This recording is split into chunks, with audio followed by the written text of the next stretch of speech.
اشراق کے وقت کر لیں، چاشت کے وقت کر لیں تو پورے جسم کا صدقہ نکل جاتا ہے۔ حدیث میں آتا ہے کہ ہر صبح انسان کے ہر جوڑ پر صدقہ واجب ہو جاتا ہے، جو انسان کو لازماً ادا کرنا چاہیے۔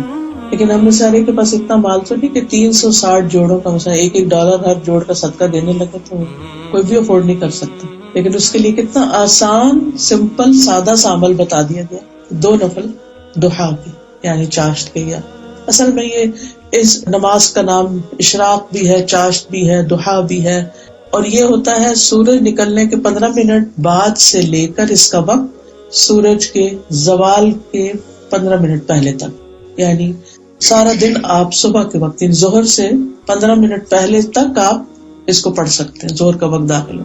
اگر آپ ارلی پڑھیں تو اس کو اشراق کہتے ہیں، اور اگر آپ اس کو لیٹ پڑھیں تو اس کو چاشت کہتے ہیں۔ 2 رکعت بھی پڑھ سکتے ہیں، 4 بھی پڑھ سکتے ہیں، 6 بھی پڑھ سکتے ہیں، 8 بھی پڑھ سکتے ہیں، اس کو کوئی پابندی نہیں ہے کیونکہ وہ فرض نماز نہیں ہے، انسان اپنی خوشی سے پڑھتا ہے۔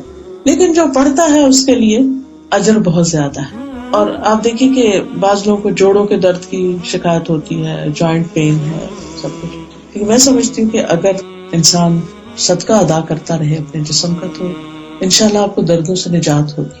میں نے اس کا اپنی ذاتی زندگی میں تجربہ کیا۔ میرے ایسے نی پین شروع ہو گیا اور کسی چیز سے سمجھ نہیں آتی تھی کہ اس کو ہے کیا، اور آرام آنے کا نام نہیں لیتا تھا۔ لیکن پھر میں نے 2-3 چیزیں کی، جس میں سے ایک تو ان نوافل کی پابندی، دوسرے کلونجی آئل کے ساتھ اپنے نیک پر خود ایسا مساج کرنا، اور باقی سبحان اللہ، تسبیحات وغیرہ جو ہے۔ تو آپ دیکھیے کہ اللہ سبحانہ تعالیٰ نے ہمیں جو دین دیا ہے، اس دین کے اندر بہت سی چیزیں ہمارے لیے شفا بھی ہیں۔ عام طور پر ہم جب کہیں تکلیف ہوتی ہے تو پھر بیٹھ جاتے ہیں، تکلیف اور بڑھ جاتی ہے، لیکن اگر ہم ایکسرسائز کرتے رہیں تو آہستہ آہستہ وہ پین بھی ختم ہونے لگتی ہے۔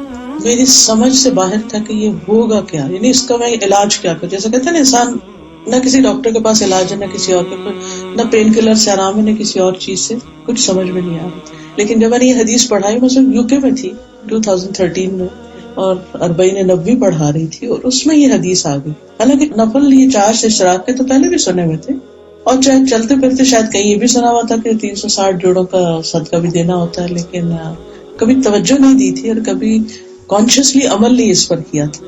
لیکن پھر الحمدللہ اس پر عمل شروع کیا، اور صرف کلونجی کا آئل، کیونکہ حدیث میں کلونجی کا بہت فائدہ بتایا کہ اس میں شفا ہے موت کے علاوہ ہر بیماری۔ تو اس میں میں نے یقین سے یہ بات سوچی کہ اگر موت کے علاوہ ہر بیماری کا شفا ہے تو اس میں ہوگی شفا، اللہ نے ڈالی ہے نا، اور اسی نے وحی کے ذریعے ہمیں بتایا، تو کیوں نہ ٹرائی کریں۔ الحمدللہ